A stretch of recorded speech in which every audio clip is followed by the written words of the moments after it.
welcome to our Fantastic Family Feats.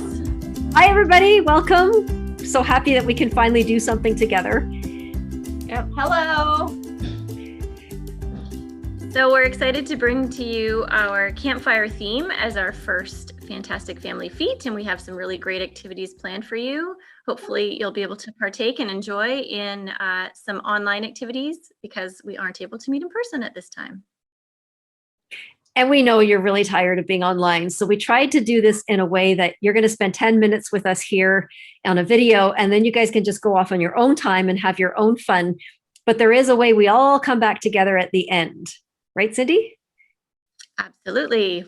We're hoping you will share your fantastic final project, which will be creating the most amazing s'more ever, and bring those videos to us so that we can share them with everyone in our TSA family.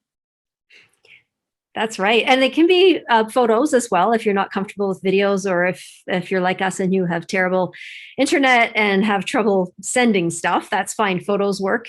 We're also going to have a song. So you can watch this video and Sandy's going to teach us a song that you can sing, right? And Sandy, what song is that?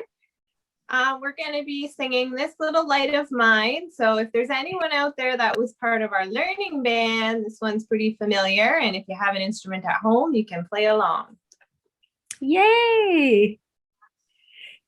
Fantastic. Oh, and the other thing is we're going to hear a story about the vision of Peter.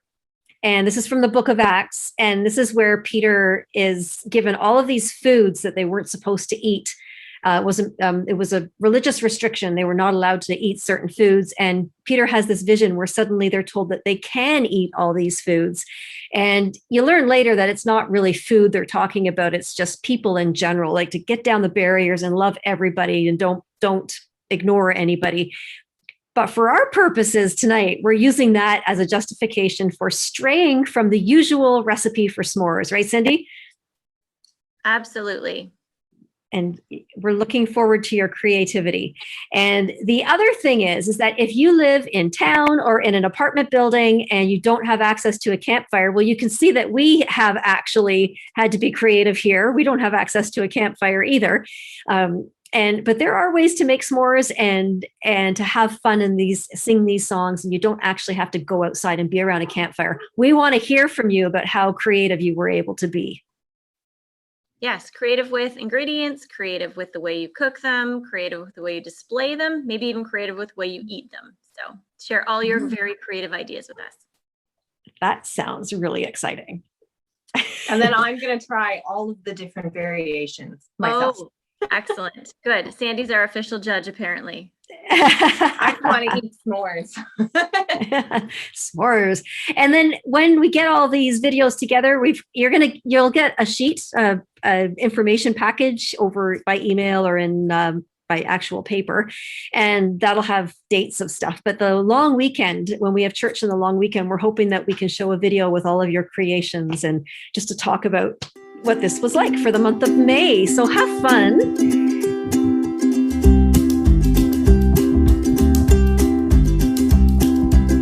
Just like we do at our messy church, when we gather, we always start with some games. So we were hoping that we could provide a couple of ideas for games for you as well. So something like campfire charades for those actors in us, and perhaps the good old classic, what will you bring to the campfire? So start with the letter A, head to the end of the alphabet, and what sort of creative things would you bring to the campfire if you were to come? The whole family can participate. I'm stuck on A. What would we bring to the campfire that starts with A? We need to know. I don't know. Sandy, what would you bring?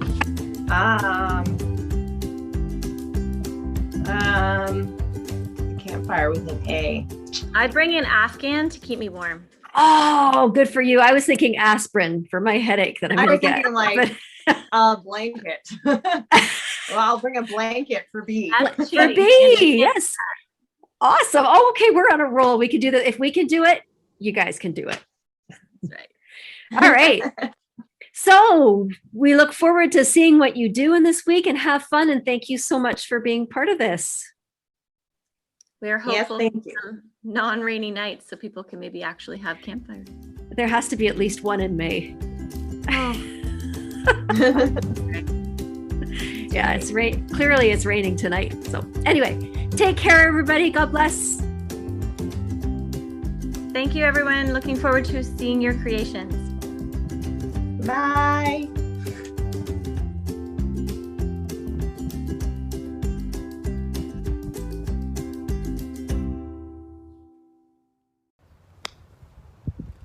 Hi there, I'm Reverend Wanda, and I'm here today to tell you a story from the book of Acts, and it's about a guy named Peter who learned to accept all people into his life, not just the people who looked like him, or who spoke like him, or who ate like him, but all God's people. Now you might think that's kind of weird, who ate like him, but if you think about it, people all over the world eat really different foods. For instance, there are some people in South America who eat guinea pigs. Now, I don't know about you, but I remember lots of my friends growing up who had guinea pigs for pets in North America. We didn't really eat them for dinner. But God loves us all, and God asks us all to love each other that way. So do you remember who Peter is? Peter is the one we hear about on Easter weekend, who was a disciple of Jesus. And when Jesus was arrested, Peter pretended he didn't know him. He denied him 3 times. But after Jesus was resurrected and came and visited his disciples, Peter began to get strong. He began to get really powerful, and everything changed. Peter and his friends had been traveling all over the place, healing people, inspiring people, and telling them about God. They were on the road trip of road trips, and it ended with Peter actually bringing a woman back to life. The people were so happy Peter did this, they invited him to stay with them for a while. One day, God decided that Peter needed the help of a Roman centurion. This was like the enemy soldier, and God knew that Peter would have trouble trusting him, so God waited for a good time. Peter and his friends had been out all day working to spread the news of God's love, and about noon, Peter got hungry, obviously. Now, he was pretty lucky. He had people to make him lunch. And so while he waited for his lunch, he went up to the roof, and there he had a vision. He wasn't sleeping, but he was praying, and he fell into a trance, and suddenly he saw a large sheet like a picnic blanket being lowered to the earth, and on it were all kinds of animals and plants. And he heard a voice that said, "Dinner's ready, get up and eat." And Peter said, "No way, I don't eat that kind of food. The Bible said it's not allowed. It's gross." But the voice was ready for him. "Do not call anything gross that has been made by God." Well, this happened 3 times. Peter didn't understand. But then the doorbell rang, and there was the Roman centurion asking for Peter. And suddenly Peter got it. If he could trust that all this strange food was good for him, then he could trust that these strange people were also good for him.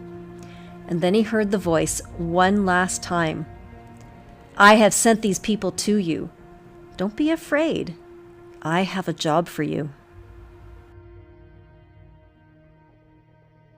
And so Peter answered God's call, and things were never the same.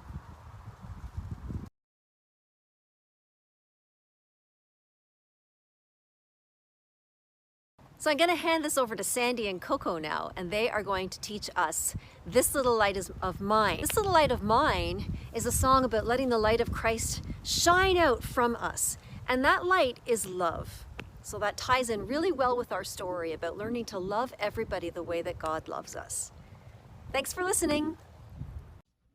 Hi, everybody. So the song that we have chosen today is This Little Light of Mine. It should be a familiar tune, and for anyone out there that was part of our learning band, this will be even extra familiar as it is the song that we first played together.